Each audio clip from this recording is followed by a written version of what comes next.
Chers amis de la paix, bonsoir de nouveau. Je suis toujours là, cette fois-ci pour parler de l'attitude du président français, M. Macron, le président le plus détesté de l'Europe, le président français qui a connu le plus gros des malheurs, qui a été le plus ridiculisé à travers le monde par des Français. On se souvient qu'il a été giflé 2 fois et une 3e fois par sa femme. Et encore humilié par Donald Trump aux États-Unis.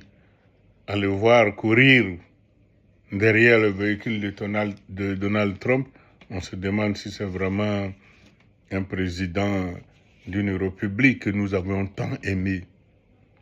Je me rappelle bien d'un bon moment où apprendre la Marseillaise était quelque chose de très bon pour nous.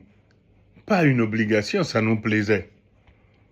Mais la France est tout le temps en train de détruire cet amour que nous avions pour elle. Voilà qu'aujourd'hui, Macron prépare une guerre contre la Russie aux abords ou à partir de 2030.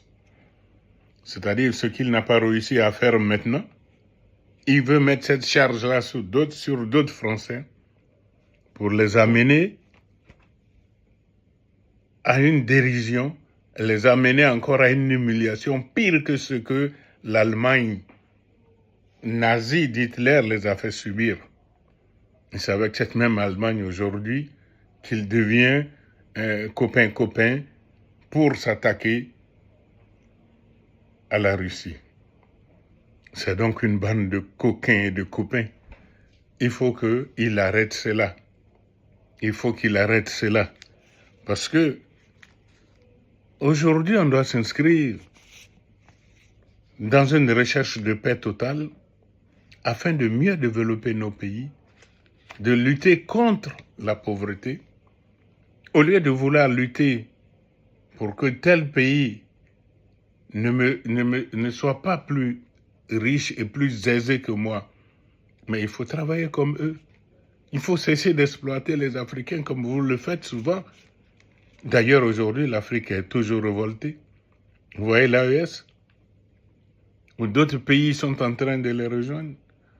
Et leur philosophie aujourd'hui est en train de faire tache d'huile en Afrique. Parce que la France s'est montrée incapable. C'est ce que Houphouët-Boigny disait. Occupez-vous de vos enfants quand ils n'ont pas de dents, c'est-à-dire son bébé, afin qu'ils puissent s'occuper de vous lorsque vous perdrez vos dents par l'âge. Ce que vous nous faites subir, parlant des Français aujourd'hui, nos enfants ne les accepteront pas demain. C'est aujourd'hui.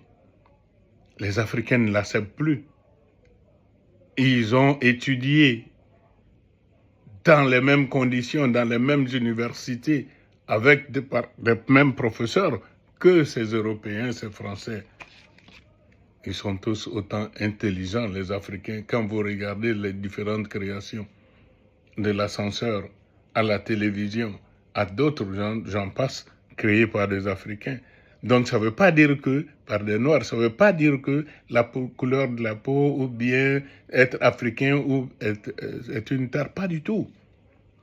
Pas du tout. C'était des propos esclavagistes de l'époque.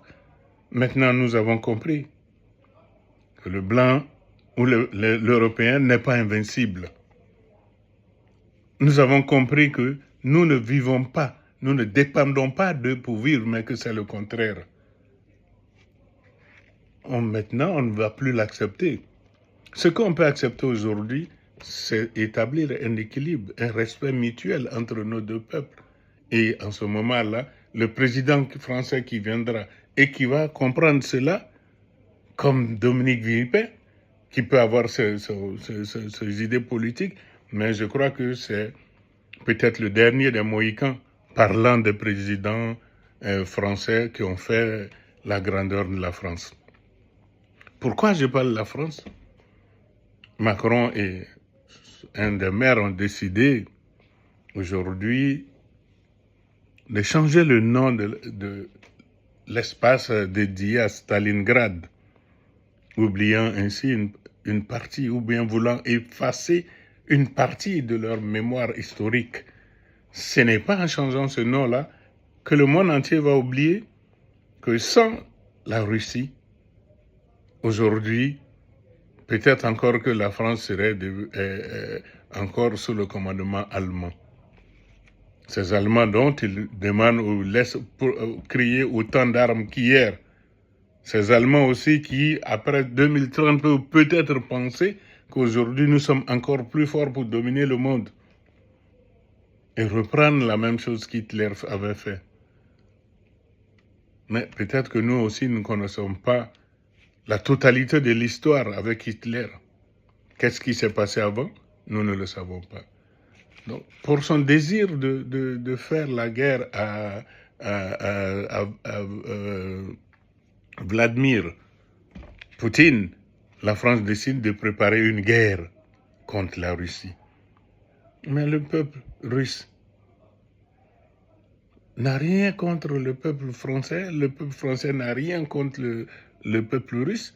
C'est Macron, dans ses idées de la Macronie, qui est en train de vouloir créer des problèmes futurs qu'il veut préparer. Non, Macron, réfléchissez bien. La place Leningrad, la station de métro qui porte le même nom, de grâce, il ne faut pas changer ce nom-là. De grâce, il ne faut pas oublier ceux qui vous ont sauvé hier. Sinon, vous ne serez toujours rien. Parce qu'un peuple qui prouve qu'il n'est pas reconnaissant envers son sauveur, mais personne ne lui fait confiance. On se dit que celui-là, demain, il fera la même chose avec d'autres peuples. La mémoire collective va retenir cela. Donc, de grâce, Macron, n'expose pas la France. Ni aujourd'hui, ni demain. Ce que tu ne peux pas faire aujourd'hui, autant tu vas t'armer. La Russie aussi continuera de s'armer et de te dévancer toujours. Donc, ne crée pas de problème dans le futur pour tes compatriotes. Il faut créer des problèmes nulle part pour bien vivre. Il faut préparer le peuple français à de meilleures conditions de vie plutôt que de couvrir les carences politiques, vos problèmes personnels par la violence. La violence n'est pas le chemin qu'il faut pour aboutir. Ce n'est pas du tout le chemin qu'il faut pour aboutir à quelque chose. Il faut changer. La violence aveugle, la haine aveugle ne peut pas vous permettre de réussir. Vraiment, je vous remercie. Peuple français, je n'ai absolument rien contre vous. Bien au contraire, encore bien au contraire. Mais certains dirigeants exposent leur peuple, exposent leur population. J'aime la France, j'aime les Français, mais cette politique-là, je ne serai jamais là-dedans et je ne la supporterai jamais. Je veux qu'on puisse plutôt œuvrer pour la paix partout dans le monde. Chers amis de la paix, bonsoir et merci. Je vous prie de vouloir commenter ce texte-là, mes interventions, les commenter et vraiment les aimer aussi, mettre des likes et les partager abondamment. Merci beaucoup.